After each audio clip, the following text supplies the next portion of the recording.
Story 1. I moved to a small, secluded town in the middle of nowhere last summer. The kind of place where everyone knows everyone, and the nearest grocery store is a 30-minute drive. My new house was at the edge of a dense forest, which I thought would be peaceful. I was wrong. The first few nights were quiet, but then I started hearing them whispers. At first, I thought it was the wind rustling through the trees.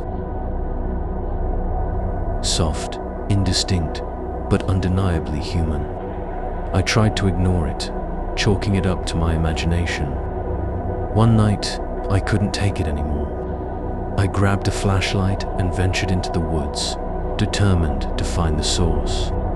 The whispers grew louder as I walked deeper, guiding me like a sinister breadcrumb trail. My heart pounded in my chest, but curiosity kept me moving forward. Finally, I reached a clearing. In the center stood an ancient, gnarled tree, its branches twisted like skeletal fingers. The whispers were coming from it. I shone my flashlight on the trunk and saw something that made my blood run cold. Faces. Dozens of them, carved into the bark, their mouths open in silent screams. I stumbled back, tripping over roots and scrambling to my feet. The whispers turned into laughter, echoing all around me. I ran, not caring about the branches scratching my face or the rocks cutting my hands. I didn't stop until I was back in my house, locking every door and window. The next morning, I went to the local diner, hoping to find some answers. The moment I mentioned the tree, the entire place fell silent. The old man at the counter finally spoke, his voice trembling. That tree, it's been there longer than anyone can remember. They say it's cursed. Anyone who gets too close, well, they don't come back. Or if they do, they're not the same. I moved out the next day, leaving everything behind. But sometimes, late at night, I still hear the whispers. And I know, deep down, that the tree is waiting for me to return. Story 2. I moved into a new apartment last year. It was a great deal spacious, affordable, and in a quiet neighborhood. The only catch was that it was an older building, with creaky floors and walls that seemed to hold onto every sound. But I didn't mind, at first. The first few weeks were uneventful. I was settling in, unpacking boxes, and getting used to the quirks of the place. But then, one night, I heard it. A faint whisper, barely audible, coming from the walls. I thought I was imagining things, so I brushed it off. But the whispers didn't stop. They grew louder, more distinct, and more frequent. At first, I couldn't make out what they were saying. It was just a jumble of words, like a radio tuned between stations.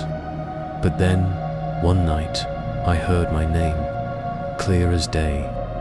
Sarah, the voice whispered. My blood ran cold. I was alone in the apartment, and I knew it. I tried to rationalize it. Maybe it was the wind, or the pipes, or even a neighbor's TV. But deep down, I knew it wasn't any of those things. The whispers were coming from inside the walls. I started to lose sleep. Every night, the whispers would start just as I was drifting off. They would grow louder, more insistent, until I had to turn on all the lights and sit up in bed, clutching a blanket like a child. I tried to ignore them, but it was impossible. They were always there, always whispering. One night, I couldn't take it anymore. I grabbed a flashlight and a screwdriver and decided to investigate. I started by removing a section of the wall in the living room, where the whispers seemed to be the loudest. As I pulled away the drywall, I found something that made my heart stop. There, Inside the wall was a small, hidden compartment. And inside that compartment was a collection of old, yellowed letters. They were addressed to me, not just as someone with my name, but to me specifically. The letters detailed every aspect of my life, my childhood, my family, my friends, even things I had never told anyone. And at the bottom of each letter was a single word: soon. I didn't know what to do. I felt like I was losing my mind. I called the police, but they just shrugged it off, saying it was probably a prank. But I knew better. The letters were too detailed, too personal. Someone had been watching me, studying me, for years. I moved out of the apartment the next day. I couldn't stay there any longer. But even now, in my new place, I sometimes hear whispers in the walls. And I can't shake the feeling that whoever, or whatever, was in that apartment is still watching me, waiting for the right moment to make their move. Story 3. Last night, I couldn't take it anymore. I stood in front of the mirror and stared into the eyes of my reflection. "What do you want?" I demanded. For a moment, nothing happened. Then, slowly, my reflection's lips curled into a smile. It reached out, its palm pressing against the glass. I stumbled back, my heart racing, but nothing happened. The mirror remained intact, and the reflection returned to normal. I took a deep breath, trying to calm myself. It's just stress, I thought. I've been working too much, sleeping too little. I need to get a grip. I decided to see a doctor. The next day, I made an appointment with a psychotherapist. The doctor listened to my complaints and suggested a course of therapy. He explained that my symptoms, anxiety, intrusive thoughts, hallucinations, could be the result of chronic stress or even the onset of a neurosis. I started taking medication and attending therapy regularly. Gradually, my condition improved. I stopped seeing strange things in the mirror, and the feeling of being watched disappeared. I was even able to look at my reflection again without fear. But one day, a few months later, I noticed something strange. I was in the bathroom, brushing my teeth, when I saw my reflection freeze for a moment. It was looking at me with the same expression as before. I froze, but a second later, everything returned to normal. I tried to convince myself that it was just a residual effect, that my imagination was playing tricks on me. But deep down, I knew that wasn't the case. Something was still wrong with the mirror, and maybe with me. Now I try to avoid mirrors. I know it's not a solution, but for now, it's the only way I can feel safe. Sometimes I catch myself thinking that maybe the problem isn't the mirrors, but me. Maybe it's my mind trying to tell me something I don't want to hear, but I'm afraid to find out the truth. Because if it's not the mirror, if it's really me, then what? Story 4. Last summer, I rented a small cabin in the woods for a weekend getaway. It was supposed to be a peaceful retreat, no Wi-Fi, no distractions, just me and nature. The cabin was cozy, surrounded by tall trees and a quiet lake nearby. Everything seemed perfect, until the first night.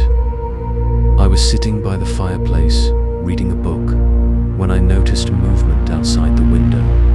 At first I thought it was just an animal, maybe a deer or a raccoon. But when I looked closer, I saw a figure standing in the shadows. It was a man, tall and thin, just staring at me. I froze. The cabin was isolated, and the nearest town was miles away. Who could this be? I quickly closed the curtains and locked the doors, telling myself it was just a hiker or someone lost. But deep down, I knew something was wrong. The next day, I tried to shake off the unease. I went for a walk around the lake and explored the woods, but I couldn't stop looking over my shoulder. That night, I made sure all the windows and doors were locked before going to bed. Around 2 a.m., I woke up to the sound of footsteps on the porch. My heart raced as I lay there, listening. The footsteps stopped, and then I heard a soft knock on the door. I didn't move, didn't breathe. The knock came again, louder this time. "Hello?" A voice called out. It was deep and calm, but there was something unsettling about it. "I saw your light on. I need help." I stayed silent, hoping he'd go away. But then I heard the doorknob rattle. He was trying to get in. I grabbed my phone and called the police, but the signal was weak. All I could do was whisper my vocation before the call dropped. The rattling stopped, and I heard footsteps moving around the cabin.